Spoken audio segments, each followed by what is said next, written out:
बयनिसिमबो गोजोन हामलायनाय जासिहरबाय। खुलुमबाय। बे समाव आङो नोंथांमोननि गेजेराव दासिमनि मोननैसो खौरां लाना फैदों। नोंथांमोना भिडिअखौ फारियै जोबजासिम नायलांदो। बबे लामाजों समाजा आगान सुरलांखो? सासे फोरोंगिरियानो हमजाबाय जुवा खेलायाव।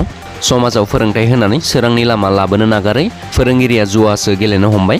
गासै रायजोआव दिवाली फोरबोनि रंजानायनि गेजेरावनो सरपतार पुलिसनि जेयाव गोग्लैदों रिटायार जानाय फोरोंगिरिजों लोगोसे गुबुन 14 जुवादारिया।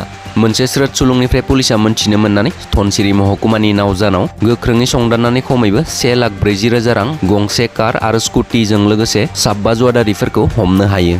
हमजानाय जुवादारिफोरनि मुङा रिटायार जानाय फोरोंगिरि द्रुन बरुवा, पानजान सनालि फोथारनि अजित दास, नावजाननि मुकुट तालुकदार, दुलेश्वर तासा आरो कार्बि आंलंनि पुर्ण राणा होननानै मोनथिना मोन्दों।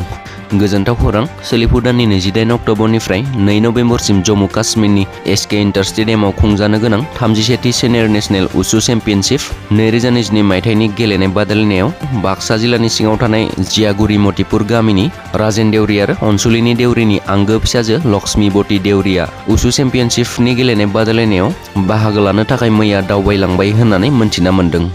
तामुलपुर जिल्लानि नाग्रिजुलि दखरा एबसुनि बुंथिगिरि बाबुराम बर'आ एबसुनि संबिजितनि बेरेखा हाबा मावनायनि थाखाय बिथांखौ बुंथिगिरि बिबाननिफ्राय अरायसमनि थाखाय बोख्लायनाय जाबाय।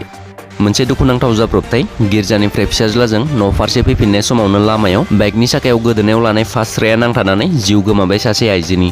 बे दुखुनांथाव जाथाया रबिबारै केरेलानि इडुक्की जिल्लानि चित्तपुरमनि मिनकेतुआव सोमजिदों। मोनथिनो मोननाय बायदिब्ला सानजौफुनि खमैबो 2 रिंगासो समाव आइजोआ गावनि फिसाज्लाजों बाइकजों गिर्जानिफ्राय न' फारसे फैफिननाय समावनो सोमजियो बे जाब्रबथाया। जिउ गोमानाय आइजोखौ इडुक्कीनि आदिमालिनि 45 बोसोर बैसोनि मातिलदा होननानै सिनायथिनो हादों। बाइकनि साखायाव फास्राया नांथानानै गोदोनायाव सेबजानानै गोब्राबै जोखोम जानाय आइजोखौ लोगो लोगो चित्तपुरमनि सिभिल हस्पिटालाव लांनाय जादोंमोनब्लाबो डक्टरा थैबाय होननानै फोसावो। मरिगावआव फावखुंगुरनि गारिखौ सावना होबाय दुथाङा। गोबांथार एसामिस सिरियेलफोराव खामानि मावबोनाय मुंदांखा एसामिस फावखुंगुर पल्लब बरानि बाइकखौ सावनानै गारलांबाय दुथाङा। नाथाय सोर सावनानै गारलांखो बेनि सोमोन्दै मोनथिना मोननाय जाथ'वाखै। दायो पुलिस बिफाना जाथायनि सोमोन्दै नायबिजिरगासिनो दं होननानै मोनथिना मोन्दों। गवालपारायाव बेखेवनाय मिया मिउजियामखौ लाना शिलादित्य देवनि बिबुंथि।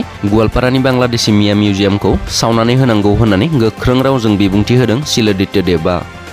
हानि थाखायनो आखायाव हाथियार लानानै गोबां सुबुङा मुंख्लं जानांबाय। फैगौ 3 बोसोरनि गेजेराव बिटिआर हालामनि गासै हानि जेंनाफोरखौ फोजोबगोन। बे बाथ्राखौ बिटिआरनि हा आरो खाजोना बिफाननि मावफुं सोद्रोमा रनजित बसुमतारिया बुंदों। बिथाङा बुंबावदों दि हायानो जोंनि थांना थानायनि जिउनि राहा। जोंनि सरकारनि गिबिसिन खामानियानो जाबाय हानि जेंना सुस्रांनाय। हानि जेंनाखौ दाजाबथायारि नोजोरजों सुस्रांनो नाजादों होननानैबो बिथाङा बुंबावो। गोजोनथाव खौरां। अन्थाइबारि माया क्लाबनि बानजायनायाव मुंख्लं दि जाब्रांनि मुङाव फुटबल मेच सिजन 2 जानो थांगासिनो दङ आरो बे मेचआ 30 अक्ट'बरनिफ्राय जागायगोन आरो बेवहाय हारिमु दिन्थिफुंनायाव आलासि महरै नुजाथिगोन बर'नि गोबां फावखुंग्रि आरो फावखुंगुरफोरा। बेनिखायनो बर'नि मुंदांखा फावखुंग्रि सुदेम सना रामसियारिया बयखौबो बेवहाय बाहागो लानो थाखाय खावलायहरदों।